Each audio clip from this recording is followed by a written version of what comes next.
is an organization. It's a movement. We're talking about unity. We're talking about unity.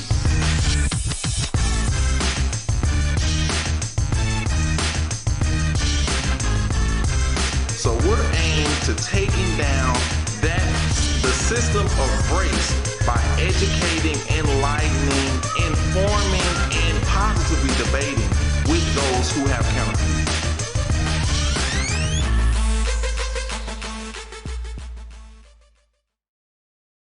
Richard, your friendly host. Welcome to the show. Hey, and I'm Carlen. I want to welcome you also to talk about unity.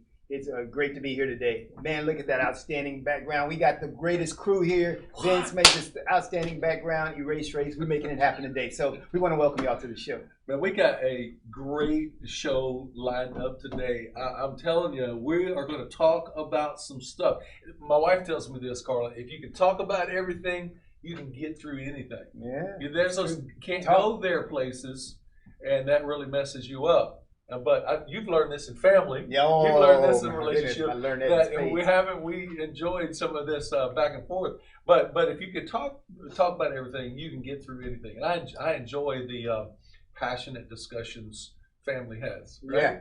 Yeah, and we had a passionate one a couple of weeks ago. My brother was in the studio. We're trying to get him back. Everybody wants him back. They said that was our best show because we yelled at each other and everybody was getting used to that fighting thing happening. But so we'll have him back and we're gonna have an adult conversation next time. Okay, I'm trying to get it to where it's a show discussion banter / wrestling match. Yeah, and that's the thing.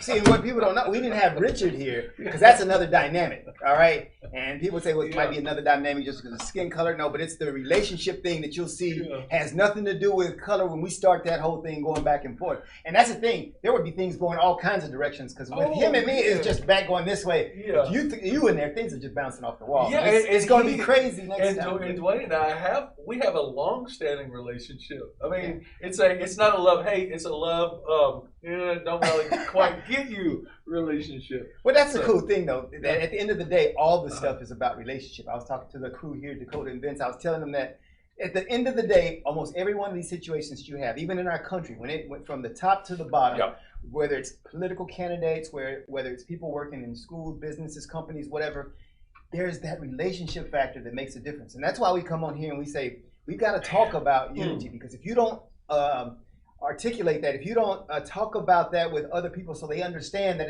at the end of the day, you and I, we've got to make a connection. We're going to go forward. Then you'll end up with kind of what we've got in our country. We've got a lot of people who are disconnected, so disconnected from the others that we don't decide to walk forward together. So we're talking about unity. Talk it out, walk it out, and if you stay at it long enough, you're going to form a relationship, and then that leads into trust and respect and a fruitful, productive, not only relationship in life, but a society. If we model it for other people that haven't been able to do it, success leaves clues. Yeah. And so the more we do that together, the better it is. Proximity, and we'll talk about this at the end of the show. Proximity is the bedrock for relationship. Yeah. And if we can just get together and just have conversations, what we need to do sometime. And we're just thinking, just indulge me for a second. What I would like to do is I want to ask the questions without repercussions that I've always had about the way you see things differently than I do. Yeah, we really do. And you can, I'm not going to you can ask me any question about my culture, my history, and just back and forth. Because you know what? We might be surprised at the answers. I have no idea why that's that way. So anyway, I'd love to do Well, but the thing is, what that does is it opens up dialogue. I mean, it allows you to have conversations. Right. On the show before where have Tennille's touchy subjects, we're talking about and there's really so much of what we say is a touchy subject, and so we don't bring it up. There are things that you would never bring up in a community of us because we're different than you, and so you wouldn't bring it up. Right. But we need to be able to talk about that. And that's why on Talk About Unity, we try to say, hey, we got to get to the point where we can actually dialogue. So in our show today, the basics of our show today is called Race, what it is and why it is. Because I don't think a lot of people really understand how we got here. And they don't understand why we got here. And so we're going to talk about that, explore that, so that we can all come with a better foundation, so that we can have these discussions. All right, but before we get to that and get to our really show content, we want to talk about some of the current issues that are happening out there, Richard. We you know, all the stuff that's happening in our country. What's going on? There's some stuff that is just popping this morning, and of course, you know, and my wife throws me things. Oh, did you hear about this today? And then what's the saying? Consider the source. So there's some new social media platforms. There's some old historical social media platforms, but some stuff came across a few social media platforms this morning about, and this came from Kayleigh McEnany, which you know is President Trump's spokesperson, press secretary, and said that Texas, which is our state, filed charges in federal court against Pennsylvania, Wisconsin, and the other, was it 3 or 4 other states that are having election irregularities? And Georgia one of them? Yes. So election irregularities, and so this gives them legal standing, so they say. But okay, so the basic premise is, okay, Texas went for President Trump, and these other states,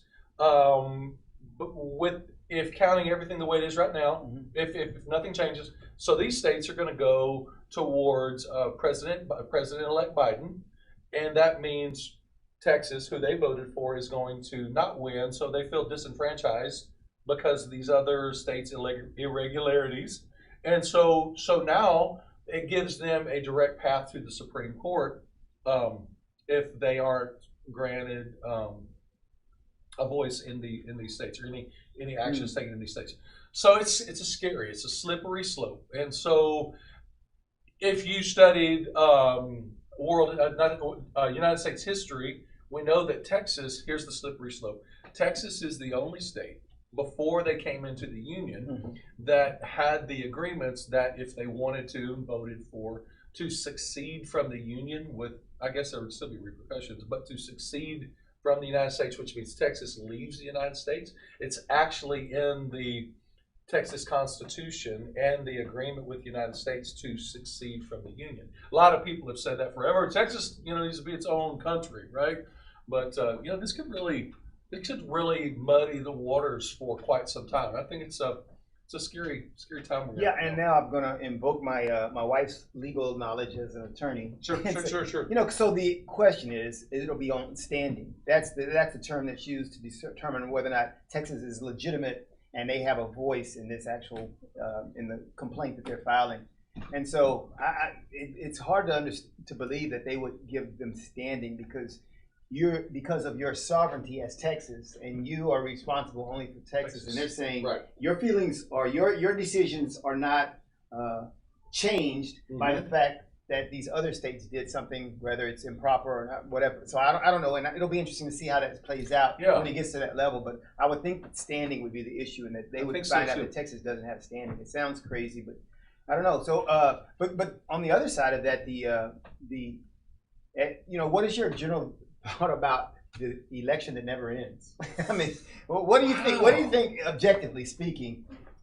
Where do you think we're going to go, and what do you think we should go? Okay, so number one, I think the whole world is looking at the United States and they like, look at these crazy kids fight. I guess they're never going to stop. Okay, so what I think needs to happen is there needs to be some standardization of our election process across all 50 states.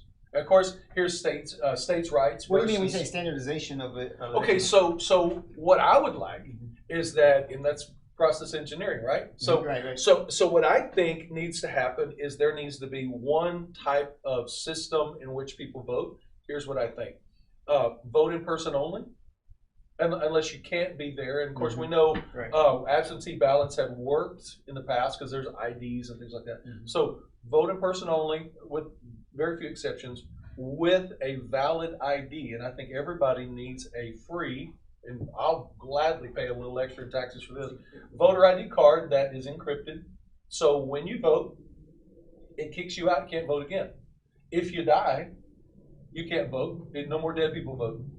If you move, then the system knows, and it goes to your encrypted ID card, that if you move, you can't vote in your own district anymore. So you can only vote once, and once you vote, you're kicked out, and if you die, you're kicked out of the system. Which really just, if there is, I mean, some people saying there is no voter fraud. There is none of that going on. And then there's people saying, yes, there is. You know what it does? It just solves, it solves the whole issue. And we would know at the end of the day. I mean, if they can get American Idol, well, that's the point. Why do you think we don't have that? I mean, we're technology leaders. Why don't we have that? How can we not have this? Yeah. This seems like a simple thing in comparison to what Steve Jobs and Bill Gates had created, and you know. I just don't want anyone disenfranchised regarding their vote. Everybody's vote. This is one of the most important rights of every United States citizen, and I just really want everybody's vote to count.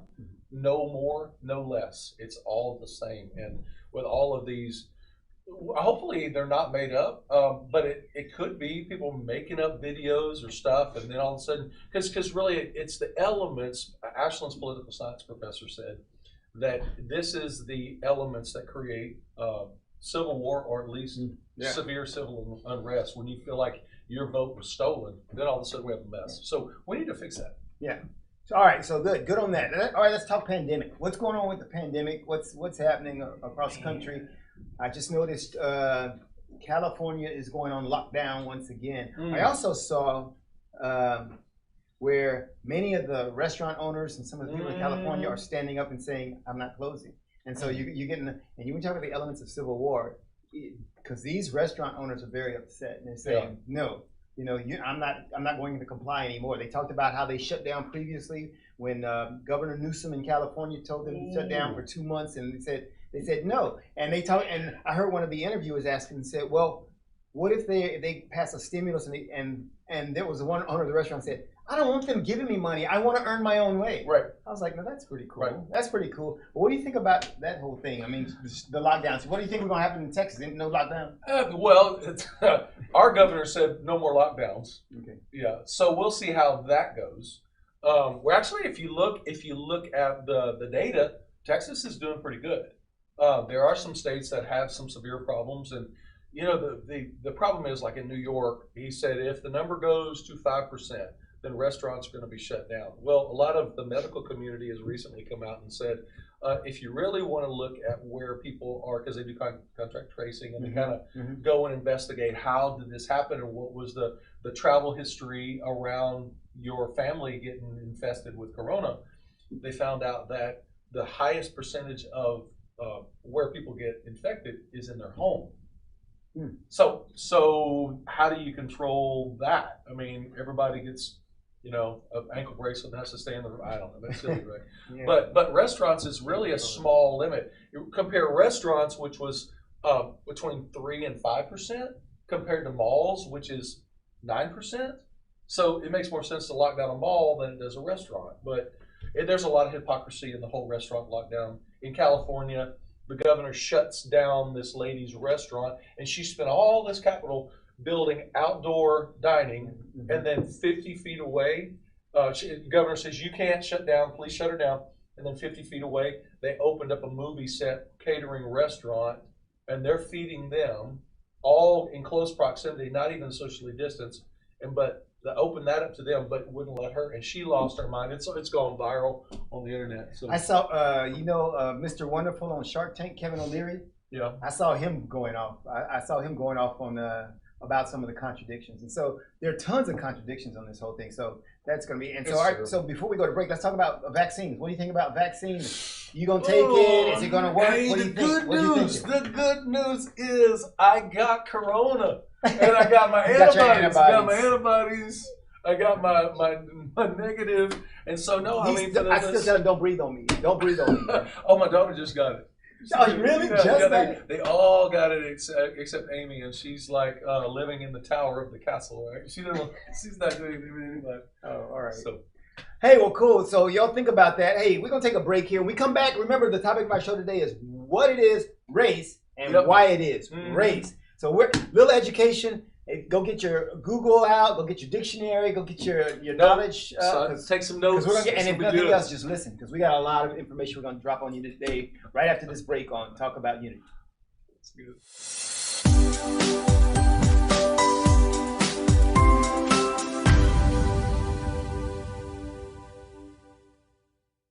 Five, four, three, two, one, zero, ignition, liftoff. Don't push me because I'm close to the edge. I'm trying not to lose my head. Hey, this is the Talk About Unity show where I bring the talk. And I bring the unity. And together we talk about unity. Unity is what matters. Come on. And right now in our country, that's what we've got to do. So we do that here at Talk About Unity on the Edge Radio Network. Be with us every week. It's going to be awesome. It always is. And I tell you what, the more we seek first to understand, then be understood, we make progress. And we like to do that. And that's why everybody's on the brink. We love what we do at Edge Radio because everybody's on the edge. We bring them back from the edge and we bring the unity. So we're just glad. Edge Radio Network every Tuesday morning, 10 a.m. Talk About Unity because here at Edge Radio Network, truth still matters.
Hey, we want to welcome you back to Talk About Unity, and as you see, our subject matter today is all about race, what it is and why it is. I think there's a lot of ignorance that happens out there on what race really is about, and I think we're born into this thing, but then we never ask any questions about it.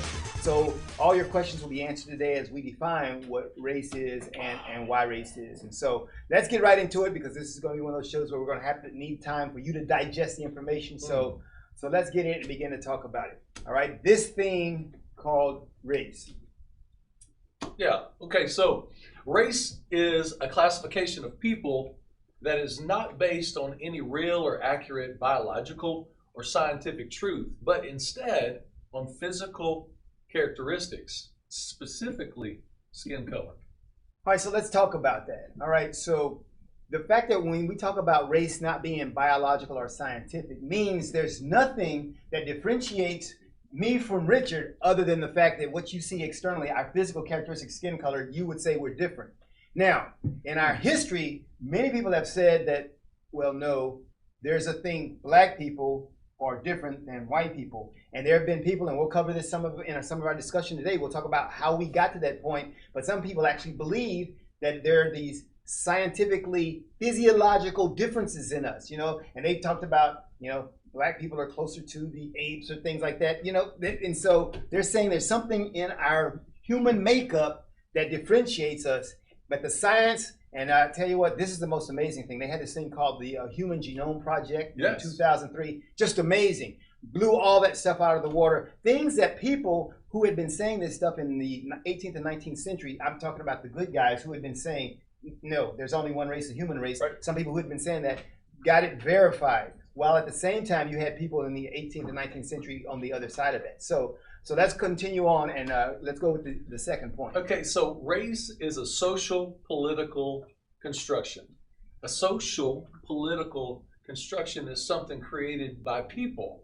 This is not a natural development, is constructed or created for a social and political purpose. Yeah, and that's what we've done with race. Yeah. So those who who are proponents of race and support race, have to understand that it is, in fact, something that we, human beings, we made up. Now, that being said, everything that human beings made up, and this is what people who defend race would say, is like, yeah, but that doesn't mean it's not good or it's not real.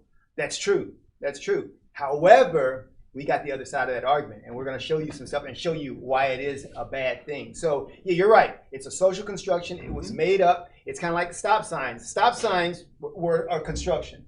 You know, Yeah. They have a purpose, all right? And they're not the same in all countries. They have different methods of stop, yield, or whatever. So we would say that that has a very practical benefit, and it's good. We would call that a very good construction, social construct.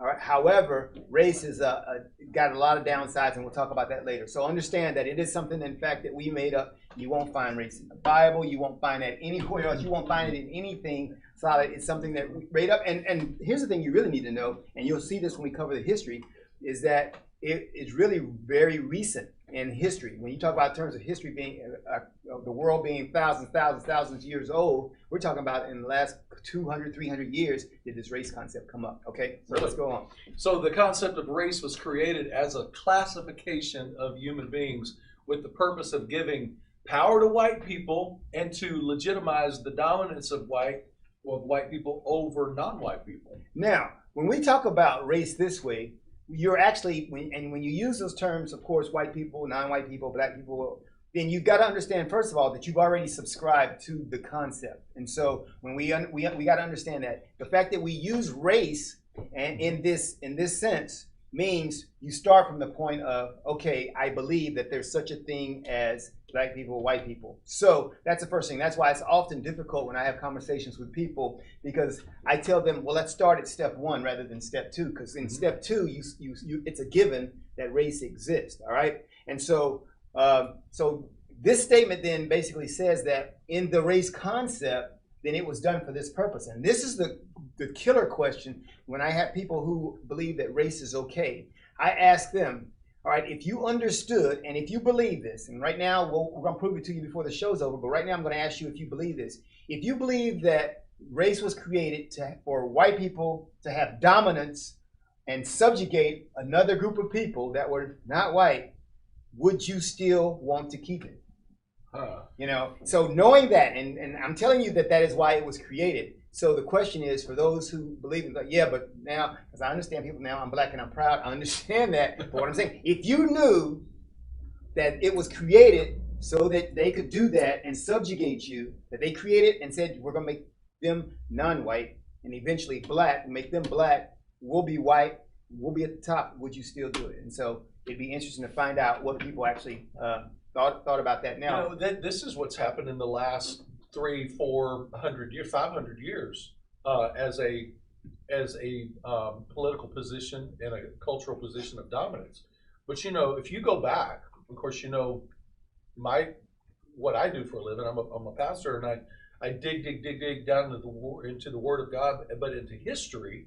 Mm-hmm. And you know, this whole dominance of based on race, that was in Egypt. That was all throughout the conquering of lands and tribes and kingdoms, but the one issue that is a reoccurring thing is to dehumanize the ones that they are conquering. And that's some of what we're going to get into as well. Sorry, just wanted to that's a very good point, because when you think about it, and here's the thing, I've got a friend who lives in France. His name is Miguel Guerra, and he opens up my mind to something much bigger than this concept of race, because he's got it from a world history viewpoint. Mm-hmm. And when we start talking about things that happen to people based on skin color, he brings in stuff that happened in Spain and Portugal and other places around the world, and he puts it in the context of how that is symbolic of kind of same stuff that happened in America, but we only see it in the thing of skin color. Sure. And it's so much bigger than that if we can really open our minds. And I keep telling him I'm going to have him on the show. We're going to have the Miguel Guerra show, because he's just amazing in his knowledge of world history pertaining to these things. So one of the big questions people have is always, well, what's the difference between race and ethnicity? And so let's look at this, and on this slide we've got here, and it kind of identifies and makes it kind of clear. So sure. So many people like to make ethnic distinctions as well as national distinctions to hold on to their ethnic culture and identity. So there's Italian American, people use that phrase, which is basically ethnicity is Italian and the nationality is U.S. American. And then there's Mexican-American, the ethnicity is Mexican and nationality is United States American. And then there's Chinese American, ethnicity is Chinese and nationality is U.S. American.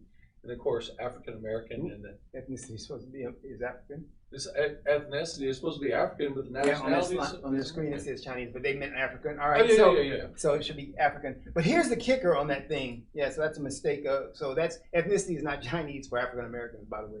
All right, but here's the. I thought I was going to learn something new. No, we got that messed up. We get too many typos.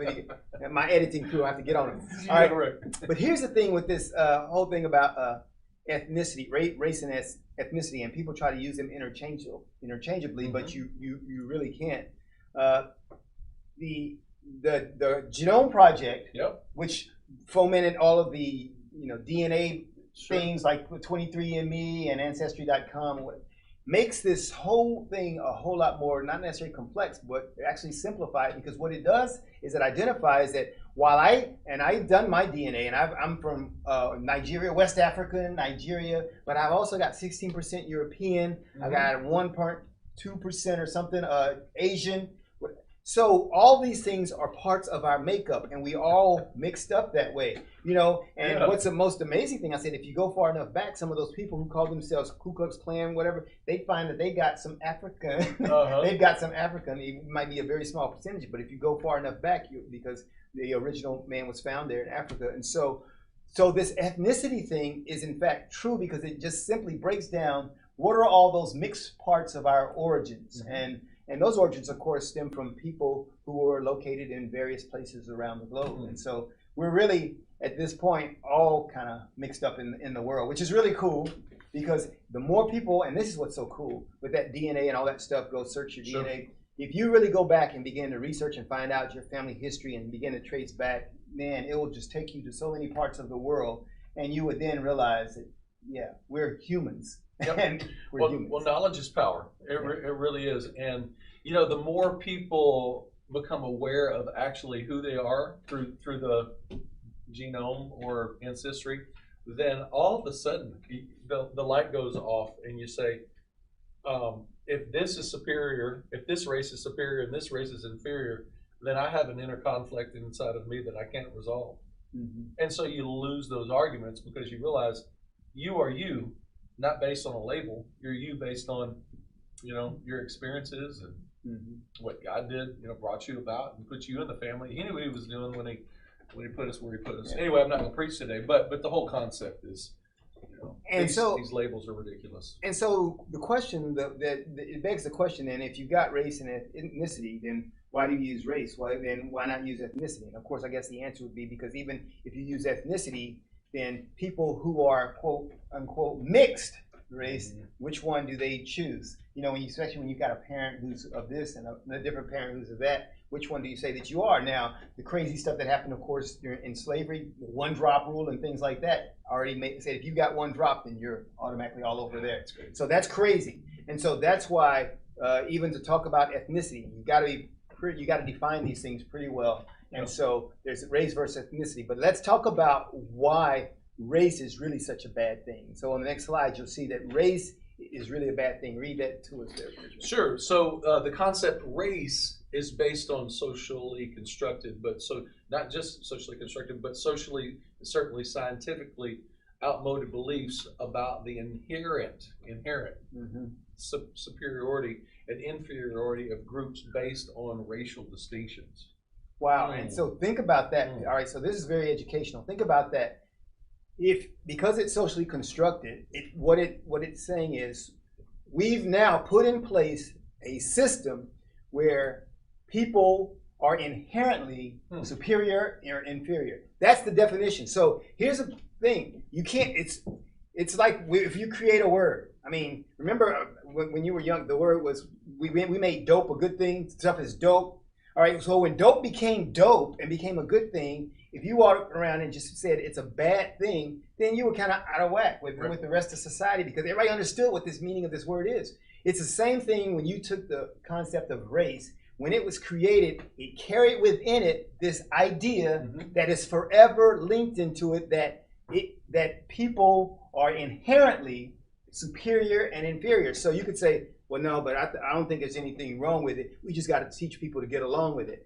Well, you teaching people to get along with this thing, it's like saying, we want peace between Richard and Carlen, but by the way, here's a knife. By the way, here's a gun. Because embedded in that thing is this thing that makes it such a pernicious and deadly thing. And that is the belief that somebody is up at the top and somebody else is at the bottom. That's why you've got to decide, no, we can't do that, because all the good that we want to do, and surely there are a lot of people who say, yeah, but I no longer see people according to their skin color, and I don't adhere to race, but I think it's okay.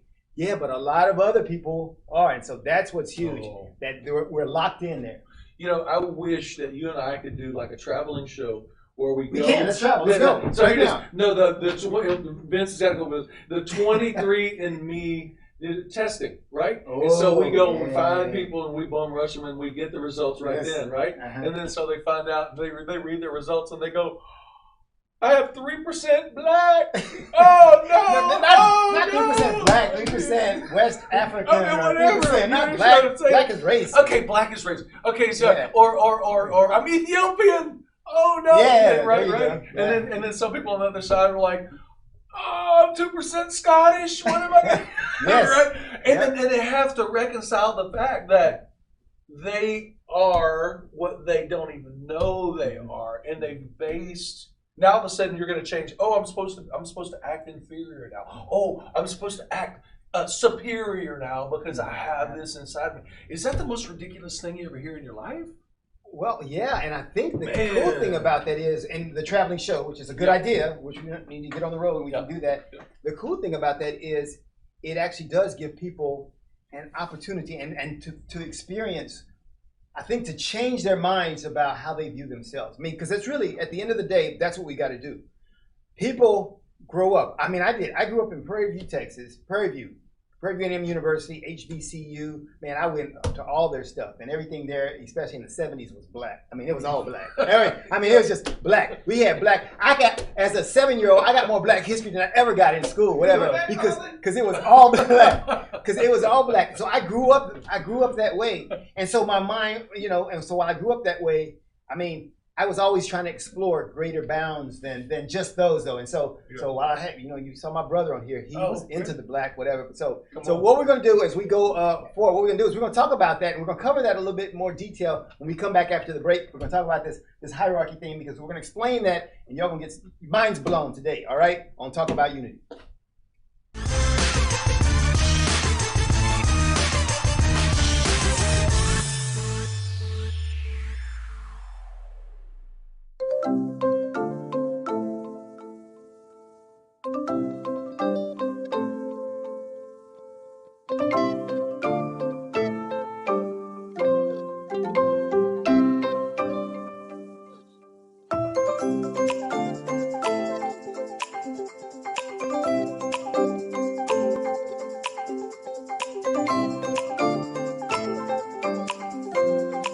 We work our whole lives to support our families. With one accident or illness, it can all be gone in an instant.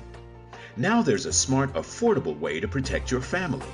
Go to findhealthbenefits.com and discover low-cost life insurance for as little as $2 per month. Add to that a tax-deferred annuity that can help you protect your assets and grow your money for retirement. Learn more. Go to findhealthbenefits.com. or call 877-235-6094. A critical illness can strike without warning and wipe out your life savings. In fact, it's the #1 reason for bankruptcy. Find Health Benefits offers an affordable solution. Get up to $50,000 if you get cancer, stroke, or a heart attack. giving you the peace of mind to focus on getting better while the plan helps you to pay your bills and medical expenses. Learn more. Go to findhealthbenefits.com or call 877-235-6094. 66% of seniors spend more time shopping for cable TV than Medicare plans. Most say because it's just too confusing. Laws change every year. The wrong plan could cost you thousands and prevent you from seeing the doctors you want. Introducing findhealthbenefits.com. Save time, save money, see specialists without referrals. Go to findhealthbenefits.com or call 877-235-6094 for this informative brochure. Society is on the edge. Let's bring them back. Edge Radio, because truth still matters.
Hey, we want to welcome you back to talk about Unity Today, where we're giving you education on race, what it is, and why it is. And when we left, we were talking about this hierarchy thing that it created. And so race inherently carries this idea that there's somebody at the top, there's somebody at the bottom, and depending on what color your skin is, determines where you fit into that, you know. But even then, but what's crazy about that, even then, even if you just use that, I made a post on Facebook about how we determine where you fit on that thing based on skin color. But then you take people like India, and I'll talk about India. India's got the caste system. Yep. But some of those people are darker than me, yep. But they're not called black, they're called brown. I'm like, so color is a poor measure for a race concept. So get that out of the way. All right, so let's talk about that for a second. I want to talk about this hierarchy thing. India has this, I'm reading a book right now by Isabel Wilkerson called Caste: The Origins of Our Discontent, and it covers this thing really well, and it puts a new perspective on this thing that we call race, because she says the caste, and she takes it from India. Most people from their public education experience understand the caste of India, and in India they have a caste system, whereas at the top, if you're at the top, you're like close to the gods, you're golden, and if you're at the bottom, you're what they call an untouchable. And so in between there, and there's, we think we got a problem with this race concept. Theirs is so deep because theirs is based on their Hindu religion. And so if someone has assigned you a place and it's based on what God has created for you, you're really fixed in that place. And so, but that's what they've got. They've got a hierarchy, and you can see it there on the screen where they got the Brahmins up top, and down at the bottom you've got, but here's the thing, and this was very enlightening to understand. At the very bottom of their hierarchy, they have the untouchables, and if you look at the diagram on the screen there, they are not even part of the caste system. They're not even in their hierarchy. Oh, wow. They're detached, and that's why it talks about them being out of caste, or as we know the word, outcast. The word that's where we get outcast from, because they don't even rate to be in the system, and so that's really low. And so in America, of course, we got it a little bit different, and we started out based on their skin color. And as we said earlier in the show, we started out with whites and non-whites. And if you look at the historical record, you see that it was the whites, and certain whites were better than other whites. And without making it a long story, something happened in our history, and I would call it Bacon's Rebellion in 1676, where indentured servants linked up with slaves, and together they were going to fight the master. And master was like, uh-oh. And there was a lot learned and a lot changed after that happened in 1676. And so they began this hierarchy that said, hey, all right, well, perhaps those Czechoslovakians and those Irish, they're not Anglo-Saxons like we are. However, we can use them, and they created this stratification so that there were these super whites, and there was a little less than whites, and so that created that. And then eventually, as time passed, then some of those people they began to migrate because of the dwindling numbers of Anglo-Saxons. Then they began to migrate, and so then they began to bring in the Polish and the Irish and all those others, and they began to admit them into the whiteness. And so white became a thing, and then it was more binary white and black. And so and so we've evolved that way. And if you look at the diagram, you'll see that you got all these mixed groups there between, and you got the indigenous Americans, Native Americans, and then at the bottom of the scale today is always going to be blacks. Is always going to be blacks, and that's strange too, because if you look at, I've got a lot of Nigerian friends here, and so they have a different mindset because what they've come from, and when they come to America, they don't understand how, and they don't see themselves. Number one, they don't see themselves at the bottom of the hierarchy, so they can't envision that. And so if you look at the statistics, I guarantee you the Nigerians in America succeed far beyond I would say the African Americans. And that's because I think they come with a different mindset. The mindset, that's exactly right. They have not been told of all these obstacles that they were going to have to overcome, and different areas where you're inefficient because you didn't have previous generations didn't have the opportunity. They didn't have to wade through any of that. They just come in on a more level playing field. Still not a level playing field, but a more level playing field, which is not affected by self-inflicted wounds. No, I have some amazing Nigerian friends, and that is so true. And I wish there was we need to research this. The number of people that are in our country that are Nigerian, and Kenya's another good example of that. And what is their level of secondary education versus people that have lived here for generations and generations? They're not immigrants, and what is this secondary education level based to those that have been here for forever? There's going to be a huge disparity. Well, yeah, because most of those people come from those other countries. They come here for the education. Oh, yeah, that's true. And that's why they come. I've got Jamaican friends, and they all come here on visas that are education, that are getting them get them the education. Yeah, and then you get into the their children, and then their children's children. They seem to. I mean, the folks that I have in my life, there is a more receptiveness or pursuing secondary education as well, because it was their reason in the beginning to come in the first place. Right. Yeah, and there are other things that are in our society, and absolutely. I think that's why it's so important. I think what our politicians do in Washington is important, because there are a lot of things that we can do to change that. Change our culture, right? To break the mindset. We can do some things, and that's all we do. What we do. That's all we do. Talk about unity. That's why we've talked about mentorship programs and things like that, because we can actually affect that, and that's the beauty of our democratic republic. Our republic that we've got here is that we can go out there. We don't have to rely on politicians, businesses, or anybody else. As an individual, I can go out there and say, "I see that young kid. He needs some help. I'm going to mentor him." I've been telling guys like this, because since we're old now, I've been saying, I've been telling my brother Dwayne. I said, Dwayne, really, what we should be doing is these professional athletes, making millions of dollars after they come out of college and have not had, in a lot of cases, fathers in their lives and direction in their lives, leadership in their lives. That's what we should be doing at our age now, because we're at the age where we should be grabbing those guys and saying, I understand you got $1 million. Let me tell you what's more valuable than that. Let me tell you what's more important than that. Yep. And building that kind of character into the youngsters, so that we don't have this stuff. I mean, because I hear these things about Ezekiel Elliott, all these great people who make all these great athletes, and got millions of dollars, and they have all these issues in life. It's like they need leadership, they need guidance. Right? Absolutely right. So. But we're back on this race thing. Let's talk about this. Now, this next slide, I want to talk to you about the history so that you have a general context, because I'm really going to educate you on how this came to be. I talked to you before about what happened in 1676, where the quote-unquote whites in charge realized, well, we got to have a problem here. If we don't stratify this thing or create more division, then it's going to be all of them versus us. And so they did that.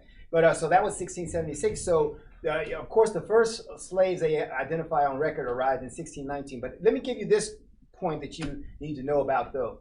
Those were not actually the first, quote, Africans in America, all right, and what became America, because actually, both on Columbus's voyage and Ponce de Leon, I think Ponce de Leon was 1500. Of course, Columbus was 14, but 1500s.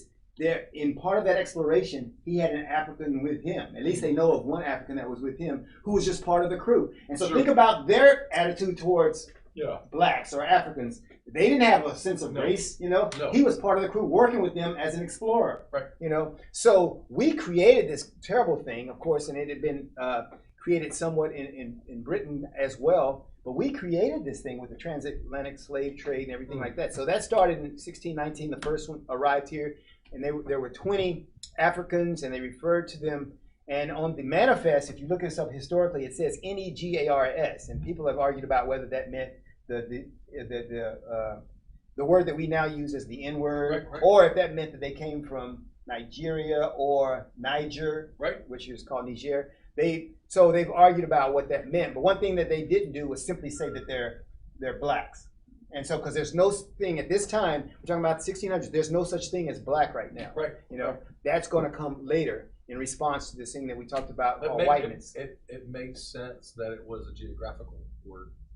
Yes. That makes a lot of sense. I didn't know that. And so we go to that, and then it's going to be interesting. As you look at that timeline, it's that 18th century, so the 1700s, where stuff really begins to blow up. And if you know your history, which I was a poor student in high school, but I'm learning now, it's all right. But if you know your history, the 1700s was the period of enlightenment.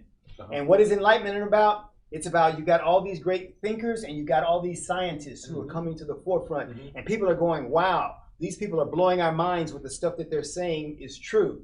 The problem with a lot of that is all of it wasn't true. That's right. And so we get to the European race scientists in the 18th century and 1700. You've got this German guy, and in this particular graph, you got this French guy.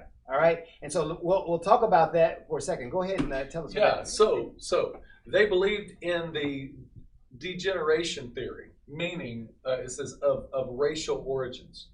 They both said that Adam and Eve were Caucasians, and that other races came about by degeneration from environmental factors, such as the sun and a poor diet. They believed that the degeneration could be reversed if proper contemporary forms of man could revert to the original Caucasian race.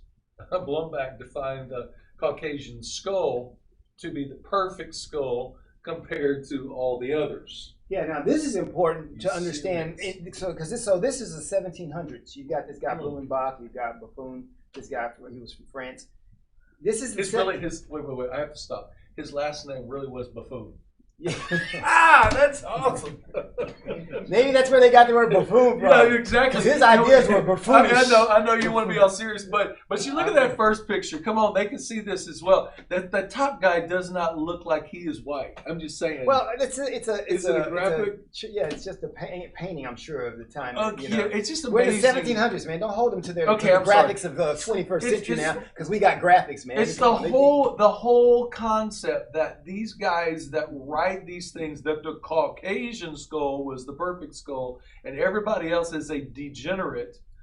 It's like the ones that are writing this, the superior ones are the ones that are writing, and everybody else that's the farther away you get from looking like them, the more they are less than. Well, think about that. I mean, think about that. It's almost like when we think we have something and we know that nobody else knows. When we find out some new knowledge, and this is the Enlightenment. And these guys now, we're smarter than everybody else.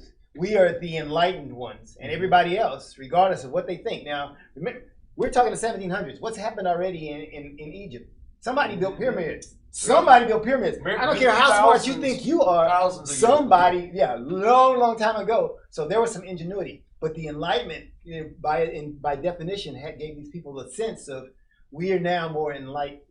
And so that's what's happening here at this time. And so the things that they're saying, Blumenbach came up with this idea. You know, who knows where he got the idea, but his idea was that we could measure intellectual capacity and intellectual ability based on the size of the skull. So he started collecting skulls. and he collected skulls from around the world, and he used that as the premise. Of course, nobody ever validated the premise, and so he said, and he did this thing where he would fill the skulls with buckshot or lead or whatever, and then he would measure it, and those who had the bigger heads, then that meant they were the wiser group, more knowledgeable group, and so his Germans, had the bigger heads. And when you think about, and what's interesting about this whole thing is the way that these European scientists began to go back and forth with American scientists. It's almost like they fed off of each other's ignorance, each other's ridiculous ideas.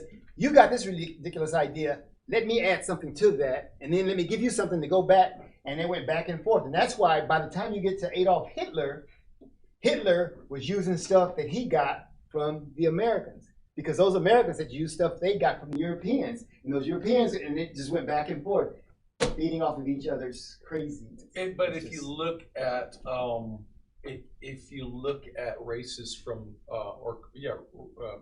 actual races from around the world, the Chinese, who have the people from Asian descent, some of the greatest inventions, cultures, architecture come from areas where they have small heads. Yeah. Oh yeah. So does it even, oh yeah. So I mean, there's so many holes in their argument. Well, they're holes for us now. Back then, right. They were the enlightened ones. I mean, and everybody was saying, "Wow!" And so they were convincing a lot of people. It's kind of like I tell people about the internet today. I was like, there are a lot of people now who have access to information, and they look at the internet and they've got that information. But there are a lot of people who don't have access, who don't see the internet.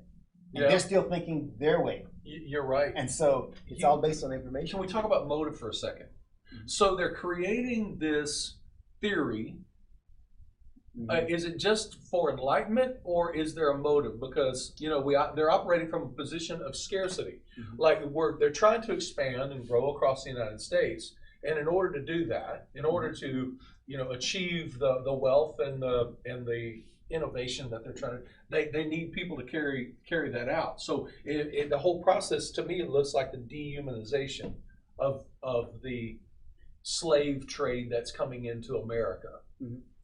Well, so that's this the thing. theory. Okay. This theory supports that. Yeah, this theory and that's what I meant about the fact that we're going to use what you created as a basis for what we want. And it was going back and forth because Germany never had slavery, and they never had slavery, the slavery that we had in America. They never had that. Right. And so Johann Blumenbach had no reason to say, I'm going to create this idea that the Caucasian skull is the one to have, is the prime one. And so that way we can then enslave people here in Germany. So he wasn't thinking about that. He did it for the benefit of saying, I'm the super scientist, here's a thought, whatever. And then let's look at the American scientists on the, well, first of all, let's look at that. Then you see the hierarchy, the European scientists. And so they had their own system of hierarchy that they created. And so this is one that Blumenbach did. He had this Caucasian, Mongolian, Malayan, Ethiopian, and American, which were the indigenous American people. So this is what he did. And I'm at the top and the bottom of this list. And here's the thing, in the one that he created, really, he laid out these different groups, and he himself didn't put it in a hierarchy. He said these are the different groups. Okay. However, he also had this idea, the degeneration theory, though, that Caucasian was the prime thing. So he really probably didn't care about the others, and that's where you get the idea of whiteness and all the rest of y'all we don't really care about. So those others really didn't matter to him, and that's why you see the Ethiopian over the American, whatever, because he just had those. It doesn't matter. So they're either Caucasian or you're all the other. They're all fighting for last place. Yeah, they all basically, yeah.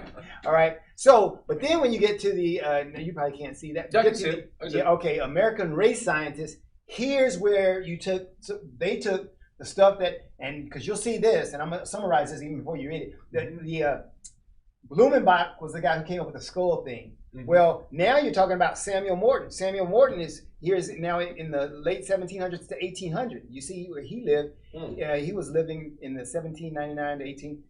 So he took that idea and took it to another level. Now he's in America, and now he is using that stuff. So check that out. So Knott was influenced by the racial theories of Samuel George Morton, and who was one of the inspirators of physical anthropology. Morton collected hundreds of human skulls. That's creepy. Skulls from around the world and tried to classify them. Morton has been among the first to claim that he could judge the intellectual capacity of a race by the cranial capacity measure of the volume of the interior of the skull. A large skull meant a large brain and high intellectual capacity, and a small skull indicated a small brain and decreased intellectual capacity. And by studying these skulls, he came to the conclusion of phylogenism, which is that each race had a separate origin. All right, so serious. Yeah, so here's the thing. Here's what's crazy. That's why when it gets to America, because one thing that Blumenbach and the French guy did over on the other side, they actually believed that we had a common beginning. So that's one thing that was different. But when it gets here to America, these scientists, they've now got a new idea, and it's like, no, we're actually different people. And so think about how that works for the people who are coming into power, Thomas Jefferson, because Thomas Jefferson, though he said, we hold these truths to be self-evident, all men are created equal. Thomas Jefferson was then buying into what these American race scientists said, and he actually said that we have reason to believe that the African is inferior in mental capacity. This is what Thomas Jefferson said, the same guy who said all people are created equal. How could he say that? Because these guys said that we had separate beginnings, and so maybe these people aren't in the same line of us as people. So he used that as a basis, which messed him up. So because he got a great principle, which would have worked great for our country, but now you're buying into this craziness that these race scientists create. The beginning of his theory is flawed, because everybody before him said that we were all created with Adam and Eve, and we all spread across the world from there. And basically, he's throwing that away. It's like all of a sudden, however, whether I don't know, is he saying there was a smart tadpole one day over here, and that everybody just all of a sudden popped up on the planet, and from different aliens? Where is he going? None of this makes sense. Well, because think about it. The beginning of the origin of his theory is flawed. Right, and it is, and we know that now. But when you're in the social context of the time, and you got, like I said, the Enlightenment happening, and you have these people making these ideas, bringing up these ideas about the origin of the human species. You got Darwin coming in here, the evolution, and so they call this social Darwinism, saying that, well, then because we've evolved, and some of the people have not evolved as much, and then that would give us justification. I can treat you a lot worse if I think that you're not equal to me. If I think you're less than human to me, then I can treat you a lot worse. And so they were picking and choosing. It's like, as a pastor, that's what some of your parishioners do maybe. They pick and choose verses of the Bible to make certain things work for them. This is what they did. They picked and chose so they could create their own story. And so now we're able to inspect that and see if they picked and chose rightfully, and we realized that they didn't. And we realized they had motives. The thing about these guys, and they're great scientists, have been great scientists in the past. And what makes them continue to be great, stay great, and get even greater is the fact that they have an open mind and open heart about things. If you go look at the beginning writings of Darwin, they're vastly different than the latter writings that have, many say that he became a believer because there was too many things that he could not explain. So, but some of this is just mind-boggling to me that, because we've evolved intellectually and we see that this stuff is ridiculous. Okay, and so as we wrap up, and now that you know about race, we've given you some context on how we got here. Some of the race scientists, what they believed, and why we had this different view of certain people groups. So now that you know that, there's that question that we asked at the beginning of the show. We said that if you knew that it was created for this purpose, to subjugate people, to separate people, to divide people, would you still want it? Do you still want race? And I think that's a question we all have to answer for ourselves. And that ultimately is going to be the determinant of where we go in this country, the United States of America. So until next time on Talk About Unity, think about that, because we're here trying to erase race. But at the end of the day, more than anything, we want you to join us, and let's talk about unity. It's all about coming together. Let's make it happen.